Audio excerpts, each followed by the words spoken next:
오늘은 주기도문 우리의 기도라는 제목으로 하나님의 말씀을 나누고자 합니다. 오늘 읽은 주기도문은 마태복음 5장부터 시작되는 이 산상수훈의 연장선입니다. 예수님이 산에서 주신 가르침이다. 그래서 이거를 산상수훈이라고 부르죠. 산상수훈의 그림은요, 구약 성경에 모세가 시내산에서 율법을 받는 그 장면과 겹쳐 있습니다. 시내산 율법에서 우리가 주목해야 될 것은요, 율법의 위치입니다. 이스라엘은 430년 동안 애굽에서 종살이를 했죠. 하나님은 모세를 통해서 그들을 자유케 하셨습니다. 다른 말로 그들을 구원하셨습니다. 그들을 구원하신 후에 하나님은 시내산에서 율법을 주셨습니다. 여러분, 이 시간적 위치가 굉장히 중요합니다. 만일 구원받기 전에 율법을 주셨다고 하면 이 율법은 구원받기 위한 조건이 되었을 겁니다. 너희들은 내 법을 잘 지켜라. 그러면 내가 구원해 줄게. 이런 모양새가 됐겠죠. 그러나 여러분, 구원받은 후에 주신 것이 율법이라면 율법은 이미 구원받은 하나님의 백성이 된 사람들의 행동 지침이라는 것입니다. 여러분, 구원받은 백성은 이렇게 살라라고 하면서 율법을 주셨다는 거죠. 그리고 여러분, 그 내용을 살펴보면요, 대부분이 이 공동체 생활을 어떻게 할 것인가 이것과 관련되어 있습니다. 즉, 이웃과의 관계에 대한 지침들을 주신 겁니다. 이웃에게 피해를 끼쳤을 때는 어떻게 갚아야 되는가, 또 빚 문제는 어떻게 해결해야 될 것인가, 그리고 집에서 같이 있는 종은 어떻게 대해야 하는가, 이렇게 온통 이웃과의 관계에 대한 내용이 율법입니다. 그리고 이런 율법을 잘 지킬 때에 이들은 하나님의 백성으로서 평안한 삶을 살 수 있게 되는 것입니다. 여러분, 예수님의 산상수훈 역시도 바로 그 위치에 있다는 겁니다. 구원받은 사람들은 이렇게 살아야 한다. 이 지침을 주신 거예요. 그리고 이 가르침은 온통 관계 이야기들입니다. 5장 21절부터의 말씀을 쭉 살펴보면요, 그렇습니다. 노하지 말라 이렇게 나오죠. 노하지 말라, 화를 내지 말라는 건데, 여러분, 혼자서 나 때문에 혼자서 화를 내고 그러겠습니까? 이런 분들은 좀 상담을 받아야 됩니다. 그죠? 여러분, 관계 속에서 결국은 노하지 말라는 겁니다. 화내지 말라는 겁니다. 그죠? 그 이후의 말씀들도 마찬가지예요. 간음하지 마라, 맹세하지 마라, 베풀어라, 그리고 구제하라. 온통 이웃과의 관계에 대한 이야기들입니다. 특별히 이 관계들은 교회 안에서의 관계들입니다. 하나님은 예수 믿어 구원받은 사람들을 교회로 모으셨습니다. 그러니 여러분, 신앙의 독불 장군은 없습니다. 나는 예수 믿고 구원받았으니까, 구원은 받아놨으니까 교회는 이제 가든지 안 가든지 상관없다. 구원은 받는다. 교회 문제는 선택의 문제다. 그럴 수가 없다는 겁니다. 종교개혁자들은 이렇게 말했어요. 교회는 신자의 어머니다. 어머니를 버리면 안 되죠. 그죠? 분명 구원은요, 개인적으로 받습니다. 각자의 믿음에 따라 구원받는 겁니다. 그리고 이건 누가 해줄 수 있는 게 아닙니다. 그러나 믿음의 삶은 반드시 공동체로 해야 됩니다. 그 이후의 모든 삶은 함께입니다. 여러분, 예배 드리는 거요, 함께입니다. 집에서 혼자 내가 기독교 텔레비전 틀어놓고 예배 실황을 봤다고 해서 그게 예배가 될까요, 안 될까요? 공동체성이 없는 예배를 우리가 온전한 예배라고 할 수 없습니다. 물론 몸이 편찮으셔서 혼자서 집에 계셔야 되는 상황이 됐을 때는 어쩔 수 없지만, 그렇지 않은데도 불구하고 교회에 나오지 않고 나는 혼자서 예배를 드리겠다, 이것이 내가 하나님께 드리는 예배다, 아니라는 겁니다. 신약 성경에서요, 예배라고 하는 말이 나올 때는 언제든지 공동체가 있었습니다. 여러분, 생활적인 부분도 마찬가지예요. 신약 성경의 서신서들을 읽어보십시오. 온통 관계입니다. 특히나 많이 나오는 표현이 뭔가요? 용서해라, 용납하라는 겁니다. 숱하게 듣는 말씀 아닙니까? 교회 생활에서 필수적으로 따라올 수밖에 없는 것이 용서와 용납입니다. 왜 그럴까요? 우리 주님이 우리를 용서해 주셨기 때문입니다. 그죠? 원수였던 우리들을 위해서 피 흘려서 희생해 주셔서 우리를 용납해 주셨기 때문입니다. 그렇기 때문에 주님은 우리에게 무엇보다도 용서와 용납을 요구하십니다. 세상에서는요, 관계에서 마음이 상하거나 기분 나쁘잖아요. 안 보면 그만입니다. 그냥 등 돌리면 그냥 끝이에요. 그런데 여러분, 교회에서는요, 그럴 수 있을까요? 그럴 수가 없습니다. 왜요? 주님이 용서하라고 하시거든요. 잘못한 사람은 용서를 가서 빌라고 하시거든요. 그렇지 않으면 용서를 빌거나 용서를 받거나 용서하거나 그래가지고 관계를 회복하지 않으면 주님은 그의 예배를 받지 않으시겠다고 분명하게 말씀하십니다. 마태복음 5장 23절 24절 말씀 같이 한번 읽어보실까요? 시작. 그러므로 예물을 제단에 드리려다가 거기서 내 형제에게 원망 들을 만한 일이 있는 것이 생각나거든 예물을 제단 앞에 두고 먼저 가서 형제와 화목하고 그 후에 와서 예물을 드려라. 그래야 내가 예배를 받겠다는 말씀 아닙니까? 여러분, 이 말씀 잘 생각해야 됩니다.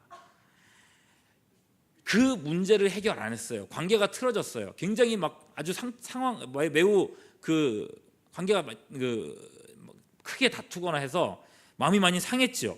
다시는 보고 싶지가 않았습니다. 그래서 어떤 사람들은 교회를 옮깁니다. 교회 옮기잖아요. 여러분 생각해 보십시오. 그 다음부터 옮긴 교회에서 드리는 예배는 아무리 감동스럽고 아무리 은혜가 되고 아무리 눈물 펑펑 쏟으면서 하는 예배가라 할지라도 오늘 말씀에 의하면 주님은 그 예배를 받아주십니까? 안 받아주십니까? 하나님께서 받으시는 예배는 아닙니다. 예배가 아니라는 겁니다. 얼마나 무서운 얘기입니까? 여러분 생각해 보세요. 한국 교회가 왜 이렇게 약해졌는가? 여러 가지 이유들이 있겠지만은 이 이유가 하나 있는 겁니다. 관계가 틀어졌어요? 옮기면 되지. 보기 싫은 사람 있어요? 옮기면 되지. 수많은 사람들이 그렇게 관계가 틀어지고 옮깁니다. 그리고 예배가 안 되는 거예요. 하나님의 나라 예배가 거기서부터 무너지고 있는 겁니다.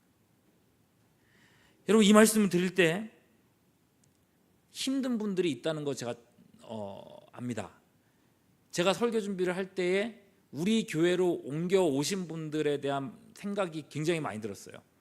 그런 분들은 얼마나 지금 마음이 아프시겠어요. 그러니까 그냥 온 게 아니라 그런 관계가 틀어져서 오신 분들의 경우에는 얼마나 그 마음이 아프시겠습니까? 그러나 여러분, 아프지만 혹 이 시간에 성령께서 우리에게 그런 마음을 주신다면 그 문제 해결해야 되는 문제라는 겁니다.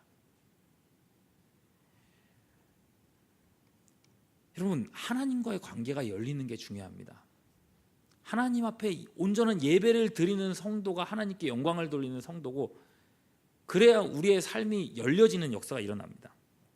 여러분, 혹시 오늘 여러분 기도하실 때에 성령께서 그러한 마음을 주신다면, 내 마음속에 내가 용서해야 되거나 용서를 빌어야 되거나 그런 사람들이 혹 떠오르신다면 여러분, 성령께서 주시는 생각으로 믿으시고 성령님께 도우심을 구하기를 바랍니다. 주님, 용기를 주세요. 찾아가게 해주세요. 그리고 해결하게 해주세요.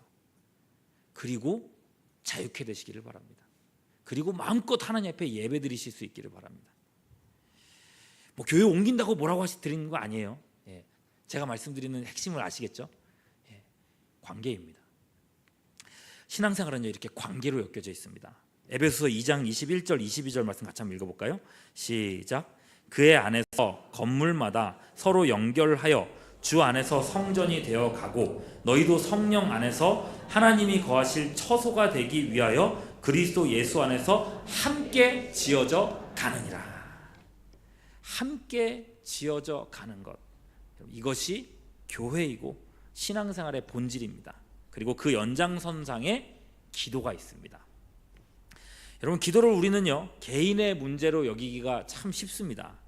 나와 하나님과만의 교통이고 둘 사이만의 대화다, 이렇게 생각합니다. 물론 그런 면도 있어요. 예수님 자신도 혼자서 산에 올라서 기도하실 때가 있었고, 오늘 말씀 바로 앞에 6절에 보면은 골방에서 기도하라는 말씀도 분명히 있습니다. 그런데 정작 주님께서 가르쳐 주신 기도, 모든 성도가 따라야 할 기도의 모범을 살펴보노라면 여기에는 개인이 없습니다. 온통 우리입니다. 처음 시작부터 그렇죠? 주기도문은 처음이에요. 하늘에 계신 우리 아버지입니다. 여기서 우리가 중요한 거예요. 우리가 우리 아버지라고 얘기할 때 오해하기 쉬운 부분이 있습니다. 우리나라에서만의 어떤 특수한 표현이 있죠. 자신의 어머니를 지칭할 때 다른 사람한테 소개할 때 우리가 뭐라고 소개합니까? 인사해, 우리 어머니야 라고 얘기합니다. 여기서 여러분 우리가 우리라는 표현을 쓸 때는 당신과 나를 합친 그런 경우에 이제 우리라는 표현을 쓰지 않습니까? 복수형입니다. 그러니까 여러분 외국 사람들, 우리는 너무 이게 당연한데 외국 사람들은 이게 너무 이상한 표현인 거예요. 그럴 때는 원래 어떻게 해야 됩니까? 내 어머니, 저희 어머니 이렇게 얘기를 해야 됩니다. 영어로는 my mother 그렇게 얘기하면 됩니다. 우리는 그렇게 하지 않습니다. 나의 이런 표현이 있는데도 불구하고 굳이 우리 엄마야, 우리 동생이야, 우리 형이야, 우리 아버지야 이렇게 말합니다. 그런 문화다 보니 주기도문을 할 때도요, 하늘에 계신 우리 아버지라고 하는 이 표현을 보면 이질감이 안 느껴집니다. 이건 나의 아버지라는 표현이겠구나 라고 그냥 생각하고 넘어가 버리는 거예요. 근데 여러분 타 언어권에서는요, 이 예수님의 강조점이 당장에 눈에 들어오는 겁니다. 우리의 아버지, 말 그대로 우리예요. 함께 기도한다는 겁니다. 우리를 염두하고 기도하라고 말씀하시는 거예요. 이것을 두고요, 웨스트민스터 소요리 문답은 이렇게 설명합니다. 잘 들어보세요. 우리는 다른 사람들과 함께 그리고 다른 사람을 위해서 기도해야 한다 이렇게 얘기했습니다. 여러분 그렇게 놓고 우리 주기도문을 다시 한번 살펴보시죠. 제가 복사지에다가 주기도문을 다 써놨으니까요, 혹시 볼펜이 있으시면 우리라고 하는 표현들에 가면 동그라미를 쳐가면서 찾아보십시오. 9절에 보시면 하늘에 계신 우리 아버지, 그리고 여러분 11절로 내려가서 보시면요, 오늘 우리에게 일용할 양식을 주옵시고, 12절 여긴 많죠? 우리가 우리에게 죄 지은 자를 사하여 준 것 같이 우리 죄를, 그죠? 그 다음에 13절 우리를 시험에 들게 하지 마옵소서. 여러분 온통 우리입니다. 나의 아니에요. 그런 표현은 하나도 없습니다. 반면에 여러분 생각해 보십시오. 우리 신앙 고백하죠. 사도신경으로. 사도신경을 떠올려 보십시오. 구원을 받기 위한 신앙 고백은 개인에게 초점이 맞춰져 있습니다. 전능하사 천지를 만드신 하나님 아버지를 누가요? 내가 믿는 겁니다. 여러분 그 외의 고백들도요, 내가라는 표현 자체는 나오지 않지만 모든 그 고백들이 내가에 엮여 있습니다. 그래서 여러분 우리가 사용하는 번역본은 내가 안 나오는데 새로 번역된 사도신경을 보시면 더 많이 나오는 거 알 수 있어요. 밑에 나와 있죠. 자, 첫 번째 나는, 그죠? 전능하신 하나님, 아버지 하나님 천지의 창조주를 믿습니다. 그 다음에도요, 나는 그의 유일하신 아들 우리 주 예수 그리스도를 믿습니다. 저 밑으로 내려가면요, 나는 성령을 믿으며 이렇게 나오고 있습니다. 사도신경과 주기도문이 확 대조가 되고 있지 않습니까? 여러분 기도의 기본은, 주님께서 가르쳐 주시는 기도의 기본은 내가 아니고 우리라는 겁니다. 함께라는 겁니다. 자, 그리고 이제 우리 옆에 분들을 좀 같이 보시죠. 여러분 우리가 기도하려고 이게 뭐 있지 않습니까? 같이 기도하려고 오셨구나. 반갑습니다. 한번 인사하시죠. 반갑습니다. 오늘 같이 기도하러 오셨는데, 여러분 기도의 초점을요, 개인에서 나에서 우리로 바꿀 때에 기도의 의미는요 꽤나 많이 달라집니다. 첫 번째 기도 보세요. 이름이 거룩히 여김을 받으소서. 누구를 통해서요? 나요? 우리를 통해서 주님 이름이 거룩히 여김을 받으소서. 그 다음에요, 나라가 임하시오며. 누구에게 임합니까? 나에게요? 우리에게 임해달라는 겁니다. 그 다음에요, 뜻이 땅에서도 이루어지이다. 어디에요? 우리 누구를 통해서요? 우리를 통해서 땅에 뜻이 이루어진다는 거예요. 하나님 나라의 영광이 주님의 공동체인 교회를 통해서 나타난다는 것입니다. 여러분 이름이 거룩히 여김을 받아서 우리를 통해서, 그러니 여러분 성도가 한 자리에 모여서 함께 예배드리는 것이 얼마나 소중한 일인지 모릅니다. 모든 지체가 한 목소리로 하나님의 이름을 찬양할 때 그게 정말 하나님께 큰 영광이 된다는 겁니다. 그래서 예배를 위해서 기도하는 일이 너무나도 중요합니다. 한 사람 한 사람 예배 자리로 초청하고 불러내는 것이 너무나도 소중한 일이란 거예요. 그래서 1년에 한 번 있는 전체 축석질이 그렇게 중요한 겁니다. 안 나오던 사람들 1년에 한 번이라도 와가지고 함께 예배드리는 거 얼마나 복된 일입니까? 여러분 그러니 여러분 전출 위해서 많이 기도해 주시기를 바랍니다. 그리고 또 오늘처럼 많은 지체들이 함께 모여서 마음 모아 기도하는 것도 그렇습니다. 함께 모여서 기도할 때에 하나님의 역사가 나타납니다. 여러분 함께 그 나라의 임재를 경험하는 겁니다. 누가요? 누가 경험합니까? 우리가 경험하는 겁니다. 나라가 우리에게 임하시오며. 또요, 뜻이 땅에서도 이루어지게 하옵소서. 그래서 우리는 하나님의 뜻이 이루어지기 위해서 교회라는 공동체에 모여서 서로 섬기고 봉사하는 것입니다. 우리의 기도가 참으로 함께의 기도라면 기도할 때마다 이 교회가, 우리의 공동체가 하나님 나라 영광을 위해서 왕성하게 일어나는 꿈을 꿀 수 있어야 된다는 것입니다. 여러분의 마음에 신자의 어머니인, 모든 신자의 어머니인 교회에 대한 사랑이 기망합니다. 여러분, 우리의 교회, 하나님께서 우리에게 주신 석관중앙교회를 깊이 사랑하십시오. 우린 무슨 학원 다니는 사람들이 아닙니다. 여러분, 교회를 가볍게 여기지 마시고 교회를 깊이 사랑하며 교회를 위해서 기도할 수 있는 우리가 될 수 있기를 소망합니다. 자, 그 다음 내용을 보시면 11절에 보면 오늘 우리에게 일용할 양식을 주옵소서. 나의 양식이 아니에요, 그죠? 우리의 양식입니다. 기도할 때에도 우리는 나의 성공만, 내 배부를 것만, 내 문제 해결에만 몰두해서는 안 된다는 것입니다. 아무리 기도 시간이 짧고 내가 기도할 것도 바빠도 옆 사람을 꼭 봐야 됩니다. 그가 혹시 배가 고프진 않은지, 해결되지 않는 문제로 고심하고 있는지, 내 옆에 사람 왜 울고 있지? 여러분, 이 자리에 나오지 못한 사람들 혹시 병상에 있지는 않은지, 주변 사람들의 일용할 양식을 위해서도 기도하라고 말씀하고 계신 겁니다. 내 옆에 있는 사람들을 위해서 기도할 때에 내 기도도 같이 응답되는 거예요. 여러분, 특별히 오늘 기도해 주시기를 바라는 것은 우리 김삼수 목사님 어머니께서 어제 소천하셨습니다. 어제 김 목사님하고 그래서 아마 제가 제일 먼저 연락을 받은 것 같고 목사님하고 통화를 했어요. 목사님 어떻게 된 일이냐 막 얘기를 하는데 목사님 막 전화상으로 이렇게 막 우는 소리가 느껴지는 거예요. 흐느끼고 계시는 거예요. 근데 잘 아시지 않습니까? 김삼수 목사님 울지 않는 사람이거든요.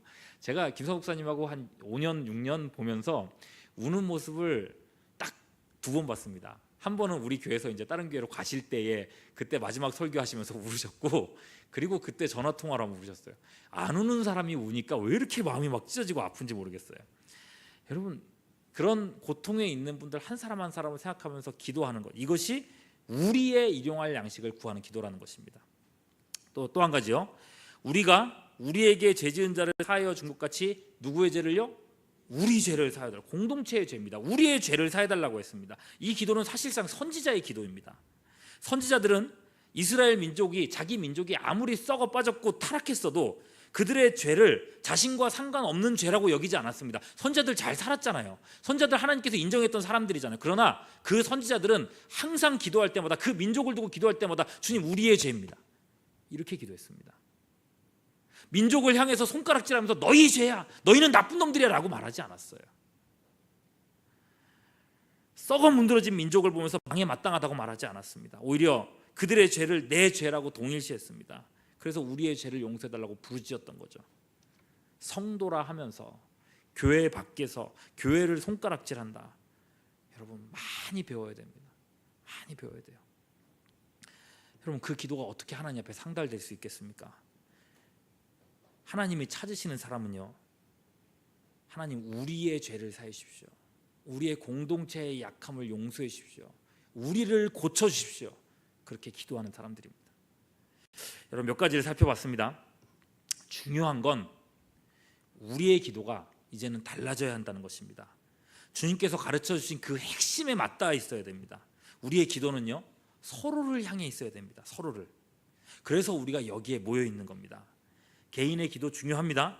그러나 여러분, 합심하는 기도를 회복하는 우리가 될 수 있기를 바랍니다. 혹 지금까지 우리의 기도가 우리만 향하고 있지는 않았습니까? 여러분, 다시 한번 옆 사람을 보시죠. 지금 같이 기도해야 될 옆 사람들을 보시죠. 여러분, 함께 기도하라고 우리를 불러주셨습니다. 내가 아니고 우리입니다. 그리고 이제는 공동체입니다. 여러분, 세상 사람들은 개인주의가 이제 뭐 대세라고 하고 모래알처럼 그렇게 흩어지는 게 당연하게 여길지 모르겠지만 우리는 그러지 않습니다. 다른 사람과 함께 기도하고 다른 사람을 위해서 기도하는 우리 모두가 될 수 있기를, 주님께서 원하시는 우리의 기도를 회복할 수 있는 이 시간 될 수 있기를 주님의 이름으로 축원합니다. 기도하겠습니다.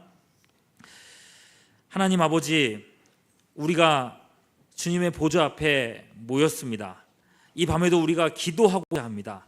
우리의 마음을 모아주시고 합심하여 기도하며 주 옆에 나아갈 때 하나님 정말 하늘의 문이 열리는 역사가 일어나게 하여 주시옵소서. 우리가 이제는 옆 사람을 볼 수 있도록 인도하시고 우리 교회에 고통받고 아파하는 지체들을 바라볼 수 있도록 인도하시고 그들을 향해 나아갈 수 있는 하나님 기도의 참된 의미를 회복할 수 있도록 이 시간 도와주시옵소서. 우리의 기도 가운데 성령이여 충만하시기를 간절히 소망하고 우리 구주 예수 그리스도의 이름으로 기도하옵나이다. 아멘. 이 시간 함께 찬양할 때에 우리 함께